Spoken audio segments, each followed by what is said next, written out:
Est-ce que toi aussi t'as trouvé ça abusé quand Dom Toretto a renversé une voiture avec une seule main dans Fast and Furious? Mais est-ce que tu sais que ça porte un nom précis quand il se passe un truc comme ça dans un film? Ça s'appelle sauter le requin, et c'est ce que toi et moi on appelle couramment... Oh, c'est abusé là, non? Autrement dit, quand une histoire passe de vraisemblable à what the fuck sans plus d'explication. Et encore une fois, c'est le principe même de Fast and Furious. Depuis le premier film. Non mais arrêtez vos conneries, ils deviennent millionnaires en volant des lecteurs DVD. Le principe de Jump the Shark est souvent associé à une baisse de qualité de l'œuvre de base. Les scénaristes ne savent plus quoi inventer, donc ils font n'importe quoi. En espérant en faire une saga de 10 films, dont un dernier film en 2 parties. Ok, j'arrête. Le nom de ce principe vient de l'épisode 91 de la série Happy Days, dont tu as forcément déjà au moins entendu le générique.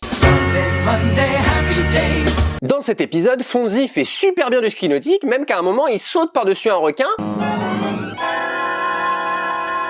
sous les applaudissements d'un public qui trouve ça complètement normal. Ils auraient pu en mettre au moins un dans le public qui aurait dit « Oh, c'est abusé, non ?» C'est plus ou moins à partir de cet épisode que les gens commençaient à se dire que la qualité d'Happy Days commençait à baisser, et le nom est resté. Abonne-toi.